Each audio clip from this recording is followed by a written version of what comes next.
Pra, jetoj nga të ardhët e mia, ndërsa fëmijët e tjerët janë gjithë pavarur prej meje. Pra, mund të harxoj pak më shumë, por unë po flas sikur ti kisha fëmin pak më të vegjël, dhe ta kisha vetëm një rrugë atje, do të ishte vështirë mandej edhe me orë këtu, se le më për harxime tjera. Përshëndetje. Përshëndetje. Ndërronë se je, mirë. Mirë, faleminderit, si jeni ju? Mirë, faleminderit. Jemi pra emisioni 05, pyetja që kam për sot. Apo i presin mërgjimtarët edhe këtë verë? Po unë jam vetë mërgjimtar dhe si të thëmë mu më presin gjithmonë mirë, nuk e di për tjerët. Je vetë mërgjimtar. Po. E tha që të presin gjithmonë mirë. Sa po ja arrim me ju respektu ose me ju vlerësu realisht? Unë mendoj se po na respektojnë pak ma tepër se që duhet. Sepse edhe mërgjimtar, një pjesë të tyne e madhe vinë me shumë paragjykime këtu, kështu që bota ka ndryshu dhe këtu mentaliteti ka ndryshu. Mendoj se duhet që diferencat shkrijen disi, pra mërgjimtarët të mos mbesin me atë mentalitetin që kanë shku atje dhe këtu sigurisht që nuk ka nevojë edhe për një respekt të prumë. Nuk ka nevojë për respekt të prumë. Jo. Pse mendon që po e të prujmë duke ju respektuar?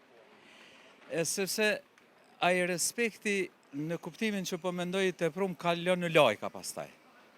Dhe kur ka lënë lajka, pra nuk është më i vërtet. Dhe mendoj se këtu, me këtë pjesë kemë shumë të bëjmë këtu. Pra, ka shumë lajka dhe jo shumë sinceritet. Pak më parë tha që shumë mërgjimtar vinë me paragjykime këtu.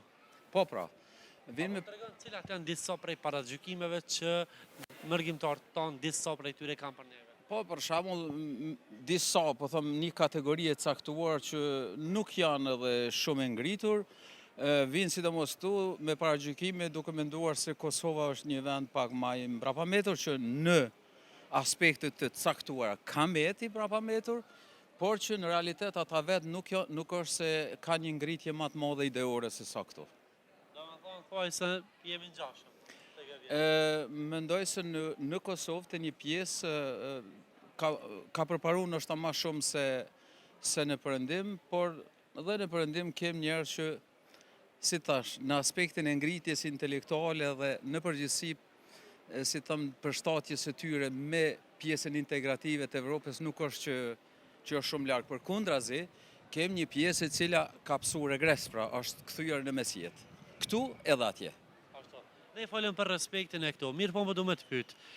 Pjo respektojmë, mirë po apo ju shpenzojmë pak më shumë se që duhet, herë pas here? Jo, unë mendoj se nuk mund të shpenzojmë edhe ne më shumë se që duhet. Pra, ato që shpenzojmë, në qoftë se nuk e jep këtu, sigurisht që kem një shpirt humanitar dhe shpërndajmë edhe atje në shoqata humanitare, për të smur, me kancer, për njerëz me tmeta, e tjera. Pra, realisht... Si do dikon një përndojmë? Po sigurisht, tani është një obligim tjetër në qoftë se kem drejt për drejt me ndonjë rast në familje, prindrit e tjera, por unë t'ju them kështu që unë kur vi këtu nuk harxoj vetë kur gjë, domethënë krejt... Sa në shpenzimet e tua maksimale, në një pushe?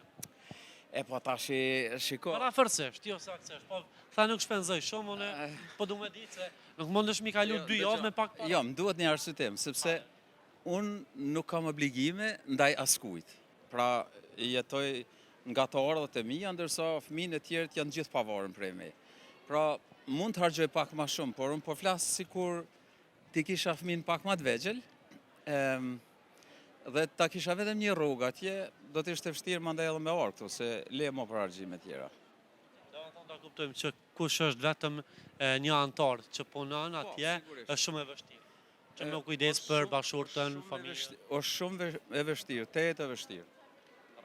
Ndërrumë, faleminderit shumë, ishte kënaqësi që u takum, pushime sa më të këndshme. Gjithashtu.